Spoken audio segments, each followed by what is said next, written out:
Namaste, dear friends. I'm Meet Shukla, and welcome to Balmurti Online, an initiative managed by the Unified Growth Foundation.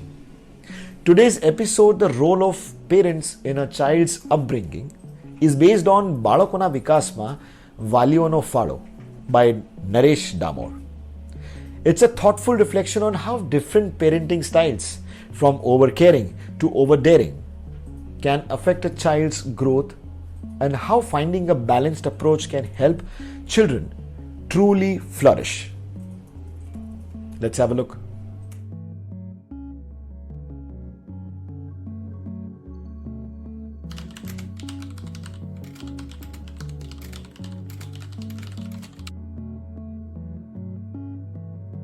Namaste and a very warm welcome back to New Pages. I'm your host, Meet. And I'm Shweta. It's so good to be here. Last time, Meet, we discussed that beautiful article about a child's unlimited potential. Right.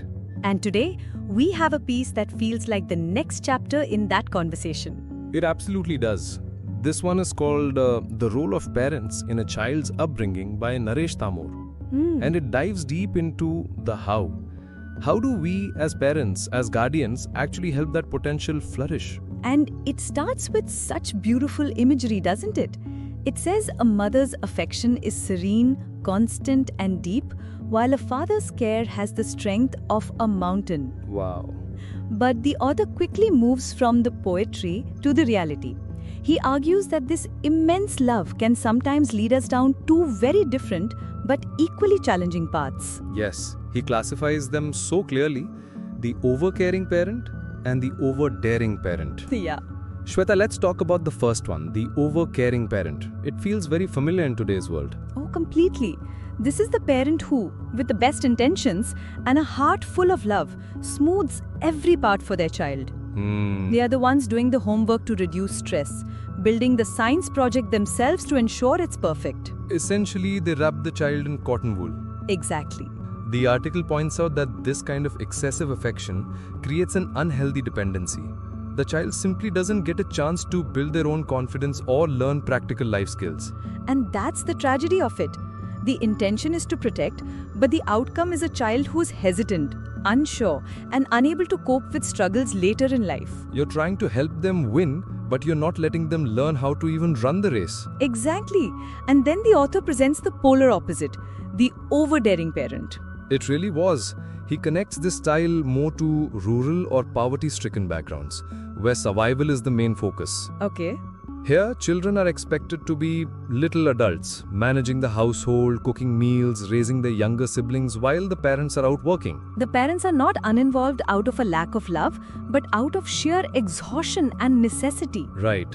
But the result is a childhood without that nurturing conversation, without that emotional warmth. The child is left to fend for themselves emotionally. So one child is smothered with attention and the other is starved of it. Wow. The article makes it so clear that both are suffering, just in different ways.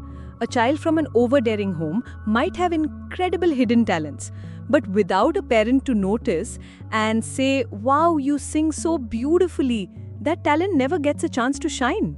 It remains hidden. Yeah. Which brings us to the solution the author proposes. A middle path, a balanced model.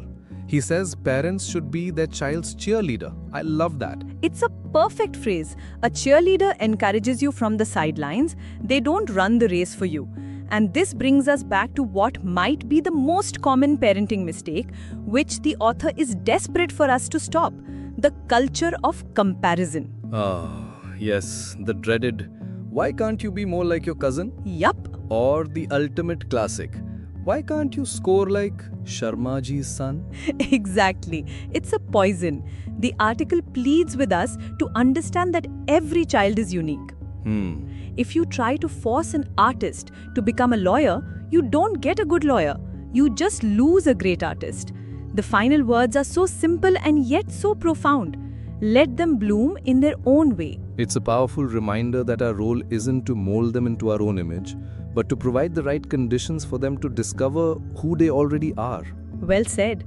The article ends with a beautiful, almost poetic blessing for children, which feels like a lovely note to end on. It does indeed.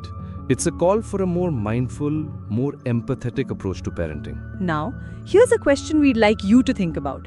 Reflecting on your own upbringing or what you see around you, which of these two styles, overcaring or overdaring, do you think is more common today, and what is one small step we can take to find a better balance?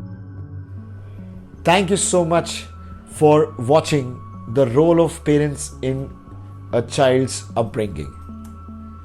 This piece invites us to think about the kind of support and space we give to our children to grow.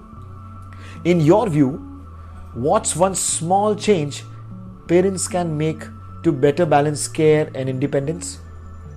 Share your ideas in the comments so we can learn from each other's experiences. Like, share and subscribe on YouTube. Follow us on Instagram, listen on Spotify, and visit our website for more such meaningful conversations. Namaskar.